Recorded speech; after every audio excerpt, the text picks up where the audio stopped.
Viewers break तो बाद ਤੁਹਾਡਾ ਸਵਾਗਤ ਹੈ ਜੀ। ਡਾਕਟਰ ਸਾਹਿਬ ਸਾਡੀ ਪਹਿਲੀ ਲਿਖਤ ਆਈ ਹੈ ਵਾਰਸਾ ਪੋਲੈਂਡ ਤੋਂ ਵੀਰ ਹਰਜੀਤ ਸਿੰਘ ਬਾਸੀ ਜੀ ਦੇ। ਇਹਨਾਂ ਨੇ ਪ੍ਰੋਗਰਾਮ ਸੱਚੋ ਸੱਚ ਨੂੰ ਖਾਲਿਸਤਾਨ ਦੀ ਇੱਕ ਫੌਲਾਦੀ ਕੰਧ ਦੱਸਿਆ ਹੈ ਜਿਸ ਨਾਲ ਮੱਥਾ ਲਾਉਣ ਦੀ ਕੋਈ ਹਿੰਮਤ ਨਹੀਂ ਕਰ ਸਕਦਾ। ਇਹਨਾਂ ਨੂੰ ਸਕਾਟਲੈਂਡ ਦੀ ਆਜ਼ਾਦੀ ਤੋਂ ਬਾਅਦ ਉਹਨਾਂ ਦੀਆਂ ਕੀ ਨੀਤੀਆਂ ਹੋਣਗੀਆਂ ਸੰਬੰਧੀ ਜਾਰੀ ਵਾਈਟ ਪੇਪਰ ਸੰਬੰਧੀ ਸਾਡੀ ਟਿੱਪਣੀ ਬਹੁਤ ਪਸੰਦ ਆਈ। ਇਹਨਾਂ ਨੇ ਸੁਝਾਅ ਦਿੱਤਾ ਹੈ कि क्यों नहीं सिख बुद्धिजीवी फिलासफर राजसी नेता अर्थशास्त्री ते धार्मिक शख्सियतां आपस विच मिल बैठ के विचार वटांदरा करके इहो जिहा एक डॉकूमेंट जारी कर दे जिस विच खालिस्तान दा विधि विधान होवे, लोकां नूं भविख दे खालिस्तान दीआं नीतियां बारे खुल के दस्सिया जावे। बहुत बहुत धन्नवाद जी डॉक्टर साहब। ਵੀਰ ਹਰਜੀਤ ਸਿੰਘ ਬਾਸੀ ਜੀ ਦਾ ਬਹੁਤ-ਬਹੁਤ ਧੰਨਵਾਦ। ਉਹਨਾਂ ਨੇ ਸਾਨੂੰ ਵਾਰਸਾ ਪੋਲੈਂਡ ਤੋਂ ਲਿਖਿਆ ਜੀ। ਅਸੀਂ ਇੱਕ ਦੋ ਦਿਨ ਪਹਿਲਾਂ ਹੀ ਜ਼ਿਕਰ ਕਰ ਰਹੇ ਸੀ ਕਿ ਕਿਵੇਂ ਕਦੇ ਹੀ ਵਾਰਸਾ ਸ਼ਹਿਰ ਸੀ ਜਿੱਥੇ 5 ਲੱਖ ਦੇ ਕਰੀਬ ਯਹੂਦੀਆਂ ਨੂੰ ਕੰਧ ਬਣਾ ਕੇ ਉਸ ਦੇ ਵਿੱਚ ਇੰਟਰਨ ਕਰ ਦਿੱਤਾ ਗਿਆ ਔਰ ਫਿਰ ਜਿਹੜੀ ਬਹੁਤ ਸਾਰੇ ਯਹੂਦੀ ਨੇ ਉਹ ਮੌਤ ਦੇ ਘਾਟ ਉਤਾਰੇ ਗਏ। ਇਹੀ ਕਾਰਨ ਸੀ ਕਿ ਜਦੋਂ ਇਹ ਸੰਸਾਰ ਯੁੱਧ ਖਤਮ ਹੋਇਆ ਤੇ ਇਸ ਗੱਲ ਨੂੰ ਜੇਤੂ ਫੋਰਸਿਸ ਨੇ ਜਿਨ੍ਹਾਂ ਦੇ ਵਿੱਚ ਅਮਰੀਕਾ, ਰਸ਼ੀਆ, ਫਰਾਂਸ, ਇੰਗਲੈਂਡ ਸ਼ਾਮਲ ਸੀ, ਇਹ ਯਕੀਨੀ ਬਣਾਇਆ ਕਿ ਜਿੱਥੇ ਜਿੱਥੇ ਉਹ ਕਤਲੇਆਮ ਹੋਏ ਸੀ ਜਾਂ ਜ਼ੁਲਮ ਹੋਏ ਸੀ ਉਹਨਾਂ ਥਾਵਾਂ ਦੇ ਉੱਤੇ ਜਾ ਕੇ ਜਿਹੜਾ ਮੁਕੱਦਮੇ ਕੀਤੇ ਜਾਣ। ਉੱਥੇ ਹੀ UN ਦੇ ਦਫ਼ਤਰ ਬਣਾਏ ਗਏ, ਉਹ ਭਾਵੇਂ ਵਾਰਸਾ ਹੋਏ ਪੋਲੈਂਡ ਕਿਉਂਕਿ ਵਾਰਸਾ ਪੈਕਟ ਟ੍ਰੀਟੀਜ਼ ਉੱਥੇ ਹੀ ਹੋਈਆਂ, ਉਹ ਭਾਵੇਂ ਨਿਊਰਮਬਰਗ ਹੋਏ ਜਿੱਥੇ ਕਿ ਨਿਊਰਮਬਰਗ ਟਰਾਇਲ ਨਾਜ਼ੀਆਂ ਦੇ ਖਿਲਾਫ ਚਲਾਏ ਗਏ, ਔਰ ਇਸੇ ਤਰ੍ਹਾਂ ਬੈਲਜੀਅਮ ਨਾਲ ਸੰਬੰਧਿਤ ਜਨੀਵਾ ਹੋਏ ਜਿੱਥੇ ਕਿ ਇਸ ਦਾ ਹੈੱਡਕੁਆਰਟਰ ਵੀ ਹਿਊਮਨ ਰਾਈਟਸ ਕਾਉਂਸਲ ਦਾ ਬਣਾਇਆ ਗਿਆ ਜੀ। ਸੋ ਇਹਨਾਂ ਨੇ ਸਾਨੂੰ ਉਸ ਵਾਰਸਾ ਪੋਲੈਂਡ ਤੋਂ ਯਾਦ ਕੀਤਾ, ਇਹਨਾਂ ਦਾ ਬਹੁਤ ਬਹੁਤ ਧੰਨਵਾਦ ਜੀ ਜੀ। ਇਹਨਾਂ ਨੂੰ ਸਾਡੀ ਸਕਾਟਲੈਂਡ ਦੀ ਆਜ਼ਾਦੀ ਔਰ ਉਹਨੂੰ ਜਿਵੇਂ ਅਸੀਂ 300 ਸਾਲਾਂ ਦੀ ਸਕਾਟਲੈਂਡ ਦੀ ਗੁਲਾਮੀ ਅੰਗਰੇਜ਼ਾਂ ਦੇ ਥੱਲੇ ਔਰ ਜਿਹੜਾ ਸਾਡਾ ਫੇਟ ਹੈ ਅੱਜ ਪਿਛਲੇ 67-68 ਸਾਲ ਤੋਂ ਹਿੰਦੁਸਤਾਨ ਦੇ ਨਕਸ਼ੇ ਵਿੱਚ ਇਹ ਕੰਪੈਰੀਜ਼ਨ ਚੰਗਾ ਲੱਗਾ। ਉਹਨਾਂ ਨੂੰ ਇਹ ਚੰਗਾ ਲੱਗਾ ਕਿ ਅਸੀਂ ਖੁੱਲ੍ਹੀ ਅੱਖ ਦੇ ਨਾਲ ਦੁਨੀਆ ਦੇ ਵਿੱਚ ਦੇਖਦੇ ਹਾਂ ਵੀ ਕੀ ਡਿਵੈਲਪਮੈਂਟਸ ਹੋ ਰਹੀਆਂ ਨੇ ਔਰ ਉਹ ਡਿਵੈਲਪਮੈਂਟਸ ਕਿਵੇਂ ਸਾਡੀ ਧਰਤੀ ਦੇ ਲੋਕਾਂ ਨਾਲ, ਸਾਡੀ ਕੌਮ ਦੀ ਹੋਣੀ ਦੇ ਨਾਲ ਕਿਵੇਂ ਉਹ ਰਿਲੇਟ ਕਰਦੀਆਂ ਨੇ ਜੀ। ਜਿਹੜੀ ਗੱਲ ਉਹਨਾਂ ਨੇ ਸਵਾਲ ਰੂਪ ਜਾਂ ਸੁਜੈਸ਼ਨ, ਇਹਨੂੰ ਮੈਂ ਜ਼ਿਆਦਾ ਕਹਾਂਗਾ ਸਵਾਲ ਨਾਲੋਂ, ਸੋ ਉਹਨਾਂ ਨੇ ਇਹ ਕਿਹਾ ਕਿ ਵੀ ਜਿਸ ਤਰ੍ਹਾਂ ਹੁਣ ਕਿਉਂਕਿ 2014 ਦੇ ਵਿੱਚ ਅਗਲੇ ਸਾਲ ਇਹ ਰਾਏਸ਼ੁਮਾਰੀ ਹੋਣੀ ਹੈ, ਅੰਗਰੇਜ਼ੀ ਦੇ ਵਿੱਚ ਸ਼ਬਦ ਪਲੈਬਸਾਈਟ ਹੈ। ਪਲੈਬਸਾਈਟ ਜਾਂ ਰਾਏਸ਼ੁਮਾਰੀ ਇਹੀ ਹੁੰਦੀ ਹੈ ਕਿ ਜਿਹਦੇ 'ਚ ਲੋਕਾਂ ਨੂੰ ਇਹ ਪੁੱਛਿਆ ਜਾਏਗਾ, ਇੱਕੋ ਹੀ ਸਵਾਲ ਹੈ ਉਹਦੇ 'ਚ, ਨਹੀਂ ਤਾਂ ਬਹੁਤ ਵਾਰੀ ਪਲੈਬਸਾਈਟ ਦੋ ਆਪਸ਼ਨਸ ਹੁੰਦੀਆਂ ਨੇ, ਇਹਦੇ 'ਚ ਇੱਕੋ ਹੀ ਆਪਸ਼ਨ ਹੈ ਕਿ ਕੀ ਸਕਾਟਲੈਂਡ ਦੇ ਲੋਕ ਅਲੱਗ ਮੁਲਕ ਚਾਹੁੰਦੇ ਨੇ ਸਕਾਟਲੈਂਡ ਜੀ, ਜਾਂ ਉਹ ਇੰਗਲੈਂਡ ਦੇ ਇੱਕ ਸੂਬੇ ਦੀ ਤਰ੍ਹਾਂ ਜਿਵੇਂ ਹੁਣ ਹੈ ਉਹ ਰਹਿਣਾ ਚਾਹੁੰਦੇ ਨੇ। ਔਰ ਉਹਨਾਂ ਨੇ ਇਸ ਵੇਲੇ ਕਿਉਂਕਿ ਸਕਾਟਲੈਂਡ ਦੇ ਵਿੱਚ ਜਿਹੜੀ ਪਾਰਟੀ ਹੈ ਉਹ ਉਹਨੂੰ ਰੂਲ ਕਰ ਰਹੀ ਸਕਾਟਿਸ਼ ਨੈਸ਼ਨਲਿਸਟ ਪਾਰਟੀ ਹੈ ਔਰ ਮਿਸਟਰ ਐਲਮੰਡ ਸਿਗਮੰਡ ਉਹਦੇ ਫਸਟ ਮਿਨਿਸਟਰ ਨੇ, ਉੱਥੇ ਜਿਹੜਾ ਮੁਖੀ ਆ ਉਹਨੂੰ ਫਸਟ ਮਿਨਿਸਟਰ ਕਿਹਾ ਜਾਂਦਾ ਔਰ ਸਰਕਾਰ ਉੱਥੇ ਜਿਹੜੀ ਹੈ ਸਕਾਟਿਸ਼ ਨੈਸ਼ਨਲਿਸਟ ਪਾਰਟੀ ਦੀ ਹੈ ਔਰ ਇਹ ਉਹੀ ਪਾਰਟੀ ਹੈ ਜਿਸ ਨੇ ਇਹ ਕੈਂਪੇਨ ਕੀਤੀ। ਖਾਸ ਤੌਰ 'ਤੇ ਜਿਵੇਂ ਅਸੀਂ ਜ਼ਿਕਰ ਕੀਤਾ ਸੀ ਕਿ ਬਰੇਵ ਹਾਰਟ ਫਿਲਮ ਆਈ ਔਰ ਉਹਨੇ ਲੋਕਾਂ ਨੂੰ ਝੰਜੋੜ ਕੇ ਰੱਖ ਦਿੱਤਾ ਜੀ ਕਿ ਕਿਵੇਂ ਸਾਡਾ ਇੱਕ ਮੁਲਕ ਸੀ ਜਿਹਦੇ 'ਚ ਸਾਡੇ ਪ੍ਰਾਊਡ ਕਿੰਗ ਬਰੂਸ ਔਰ ਵਾਲਿਸ ਵਰਗੇ ਬਹਾਦਰ ਯੋਧੇ ਸੀ। ਸੋ ਇਹਨਾਂ ਨੇ ਆਪਣੀ ਸ਼ੁਰੂਆਤ ਕੀਤੀ ਆਜ਼ਾਦੀ ਦਾ ਨਾਅਰਾ ਦੇ ਕੇ ਔਰ ਅੱਜ ਇਸ ਲੈਵਲ ਤੱਕ ਲੈ ਆਏ ਕਿ ਵੀ ਡੇਵਿਡ ਕੈਮਰੂਨ ਦੇ ਨਾਲ ਸਮਝੌਤਾ ਹੋਇਆ ਇਹਨਾਂ ਦਾ ਜੋ ਫਸਟ ਮਿਨਿਸਟਰ ਦਾ ਕਿ ਵੀ 2014 ਦੇ ਵਿੱਚ ਉੱਥੇ ਪਲੈਬਸਾਈਟ ਰਾਏਸ਼ੁਮਾਰੀ ਕਰਵਾਈ ਜਾਏ ਜੀ। ਹਾਲਾਂਕਿ ਇਸ ਬਾਰੇ ਦੋ ਰਾਵਾਂ ਨੇ ਅਜੇ ਤੱਕ, ਜਿਸ ਕਿਸਮ ਦੇ ਹਾਲਾਤ ਨੇ ਸ਼ਾਇਦ ਮੈਜੋਰਿਟੀ ਸਕਾਟ ਆਜ਼ਾਦੀ ਦੇ ਹੱਕ 'ਚ ਵੋਟ ਨਾ ਪਾਉਣ। ਇਸ ਵਾਰ ਉਹਨਾਂ ਦਾ ਵੀ ਸ਼ਾਇਦ ਸਮਾਂ ਲੱਗੇ ਕਿਉਂਕਿ ਉਹਨਾਂ ਨੂੰ ਬਹੁਤ ਸਾਰੀਆਂ ਸਹੂਲਤਾਂ ਜਿਹੜੀਆਂ ਨੇ ਉਹ ਇੰਗਲੈਂਡ ਦੇ ਨਾਲ ਰਹਿੰਦਿਆਂ ਜ਼ਿਆਦਾ ਮਿਲੀਆਂ ਹੋਈਆਂ ਨੇ। ਉਹਨਾਂ ਦੀ ਕੋਈ ਧਾਰਮਿਕ ਆਜ਼ਾਦੀ ਨਹੀਂ ਕੁਚਲੀ ਗਈ, ਉਹਨਾਂ 'ਤੇ ਕੋਈ ਜ਼ੁਲਮ ਨਹੀਂ ਹੋ ਰਿਹਾ ਸੋ ਇੱਕ ਤਬਕਾ ਔਰ ਉਹਨਾਂ ਨੇ ਕਿਉਂਕਿ 300-400 ਸਾਲ ਦੇ ਸਮੇਂ 'ਚ ਤੁਸੀਂ ਮੈਰਿਜਸ ਕਰ ਲੈਂਦੇ ਹੋ ਕ੍ਰਾਸ ਰੇਸ, ਕ੍ਰਾਸ ਕੰਟਰੀ, ਔਰ ਬਹੁਤ ਵੱਡੀ ਗਿਣਤੀ ਸਕਾਟਸ ਦੀ ਡਾਇਸਪੋਰਾ ਦੇ ਵਿੱਚ ਹੈ। ਅਮਰੀਕਾ 'ਚ ਵੀ ਬਹੁਤ ਵੱਡੀ ਗਿਣਤੀ 'ਚ ਸਕਾਟ ਰਹਿੰਦੇ ਨੇ। ਅੱਜ ਵੀ ਦੁਨੀਆ ਦੇ ਜਿਹੜੇ ਬੈਸਟ ਬੈਂਡ ਹੁੰਦੇ ਨੇ ਉਹ ਸਕਾਟਸ ਦੇ ਹੁੰਦੇ ਨੇ, ਸਕਾਟਿਸ਼ ਬੈਂਡ ਹੁੰਦੇ ਨੇ ਜੀ ਜੀ। ਔਰ ਜਿਵੇਂ ਸਿੱਖਾਂ ਨੂੰ ਸ਼ਰਾਬ 'ਤੇ ਲਾਇਆ ਸੀ ਅੰਗਰੇਜ਼ਾਂ ਨੇ ਔਰ ਅੱਜ ਤੱਕ ਲੱਗੇ ਹੋਏ ਨੇ, ਇਵੇਂ ਜਿਹੜੀ ਵਿਸਕੀ ਆ ਉਹਦੇ 'ਚ ਵੀ ਜਿਹੜੀ ਸਕਾਚ ਵਿਸਕੀ ਆ ਉਹ ਬਹੁਤ ਵਧੀਆ ਵਿਸਕੀ ਮੰਨੀ ਜਾਂਦੀ ਹੈ। ਜੀ ਉਹਦਾ ਕਾਰਨ ਇਹ ਹੈ ਵੀ ਅੰਗਰੇਜ਼ਾਂ ਨੇ ਆਇਰਲੈਂਡ ਔਰ ਸਕਾਟਲੈਂਡ ਇਹਨਾਂ ਦੋਨਾਂ ਨੂੰ ਹੀ, ਆਇਰਲੈਂਡ ਦੇ ਵਿੱਚ ਵੀ ਸ਼ਰਾਬ ਦੀਆਂ ਡਿਸਟਿਲਰੀਆਂ ਲਾਈਆਂ, ਉੱਥੇ ਵੀ ਸ਼ਰਾਬੀ ਆਇਰਿਸ਼ ਵੀ ਬਹੁਤ ਸ਼ਰਾਬ ਪੀਂਦੇ ਨੇ, ਸਾਡੇ ਜੀ। ਬੜਾ ਹਾਲ ਹੋਇਆ ਹੋਇਆ ਉਹਨਾਂ ਦਾ। ਤੇ ਸਕਾਟਸ ਨੂੰ ਵੀ ਇਸ ਪਾਸੇ ਹਿੱਲੀ ਏਰੀਆ ਲਾਇਆ, ਪਰ ਸਕਾਟਸ ਬੜੇ ਟੈਲੈਂਟਡ ਲੋਕ ਵੀ ਨੇ, ਬਹੁਤ ਸਾਰੀਆਂ ਚੀਜ਼ਾਂ 'ਚ ਉਹਨਾਂ ਨੇ ਐਕਸੈਲ ਕੀਤਾ ਹੈ, ਬਹਾਦਰ ਸ਼ੋਲਜਰ ਵੀ ਨੇ। ਜੀ। ਸੋ ਇਹ ਤਾਂ ਚਲੋ ਸਕਾਟਲੈਂਡ ਦੇ ਲੋਕ ਡਿਸਾਈਡ ਕਰਨਗੇ ਵੀ ਉਹਨਾਂ ਨੇ ਨਾਲ ਰਹਿਣਾ ਹੈ ਜਾਂ ਆਜ਼ਾਦ ਹੋਣਾ ਹੈ। ਜੀ ਪਰ ਘੱਟੋ ਘੱਟ ਉਹਨਾਂ ਕੋਲ ਇੱਕ ਫੇਅਰ ਓਪਰਚੁਨਿਟੀ ਹੈ ਇਹ ਡਿਸਾਈਡ ਕਰਨ ਦੀ ਕਿ ਉਹ ਆਪਣਾ ਕੀ ਫਿਊਚਰ ਚਾਹੁੰਦੇ ਨੇ। ਹੁਣ ਜਿਹੜੀ ਅਸੀਂ ਫੋਰਸਾਈਟਡਨੈਸ ਦੀ ਗੱਲ ਕਰਦੇ ਹਾਂ, ਦੂਰਦਰਸ਼ਤਾ ਦੀ, ਕਿ ਉਹਨਾਂ ਨੇ ਇੱਕ ਵਾਈਟ ਪੇਪਰ ਜਾਰੀ ਕੀਤਾ ਹੈ ਜਿਹਦੇ 'ਚ 600 ਤੋਂ ਜ਼ਿਆਦਾ ਸਵਾਲ ਜਿਹੜੇ ਲੋਕਾਂ 'ਚ ਨੇ ਕਿ ਜੀ ਦੇਸ਼ ਦੀ ਇੱਕ ਆਰਥਿਕਤਾ ਕੀ ਹੋਏਗੀ, ਸਿਆਸੀ ਪਾਲਿਸੀ ਕੀ ਹੋਏਗੀ, ਚਾਈਲਡ ਕੇਅਰ ਪਾਲਿਸੀ ਕੀ ਹੋਏਗੀ, ਵੈਲਫੇਅਰ ਪਾਲਿਸੀ ਕੀ ਹੋਏਗੀ, ਫੋਰਨ ਰਿਲੇਸ਼ਨਸ ਕੀ ਹੋਣਗੇ, ਆਰਥਿਕਤਾ ਦਾ ਕੀ ਆਧਾਰ ਹੋਏਗਾ। ਸੋ ਇਹਦੇ ਤੇ ਬੇਸਡ 700 ਤੋਂ ਜ਼ਿਆਦਾ ਸਫੇ ਦਾ ਡਾਕੂਮੈਂਟ ਹੈ ਉਹ ਵਾਈਟ ਪੇਪਰ।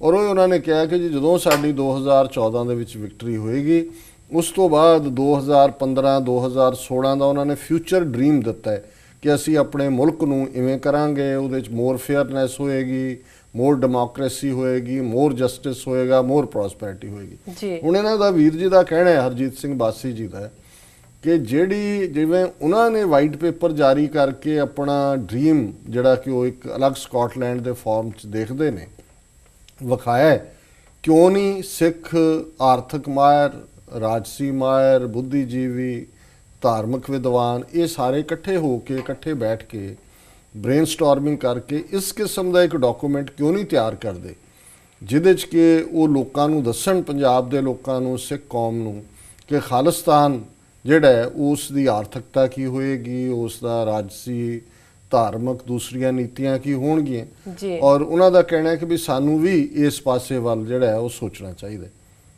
ਸੁਝਾਅ ਉਹਨਾਂ ਦਾ ਬਹੁਤ ਉਸਾਰੂ ਹੈ। ਜੀ ਪਰ ਇਹਦੇ 'ਚ ਦੋ ਫਰਕ ਨੇ ਬੁਨਿਆਦੀ ਤੌਰ ਦੇ ਉੱਤੇ। ਜਦੋਂ ਹੁਣ ਅੱਜ ਸਕਾਟਲੈਂਡ ਦੇ ਲੋਕ ਜਾਂ ਉਹਨਾਂ ਦੀ ਜਿਹੜੀ ਸਕਾਟਿਸ਼ ਨੈਸ਼ਨਲਿਸਟ ਪਾਰਟੀ ਹੈ ਜਿਹੜੀ ਰਾਜ ਕਰ ਰਹੀ ਹੈ, ਉਹ ਇਸ ਲਈ ਮੋਰ ਕੌਨਫੀਡੈਂਟ ਵੀ ਨੇ ਔਰ ਮੋਰ ਇਨ ਕੰਟਰੋਲ ਨੇ ਕਿਉਂਕਿ ਆਲਰੇਡੀ ਉਹ ਸਕਾਟਲੈਂਡ ਨੂੰ ਕੰਟਰੋਲ ਕਰਦੇ ਨੇ। ਉਹਨਾਂ ਦੀ ਹਕੂਮਤ ਹੈ, ਮੈਜੋਰਿਟੀ ਲੋਕ ਤਾਂ ਹੈ ਹੀ ਸੀ, ਉਹਨਾਂ ਦੀ ਮੈਜੋਰਿਟੀ ਆਪਣੇ ਸੂਬੇ 'ਚ ਹੈ ਹੀ ਹੈ, ਲੇਕਿਨ ਉਹਨਾਂ ਦਾ ਸਰਕਾਰ ਦੇ ਉੱਤੇ ਵੀ ਕੰਟਰੋਲ ਹੈ।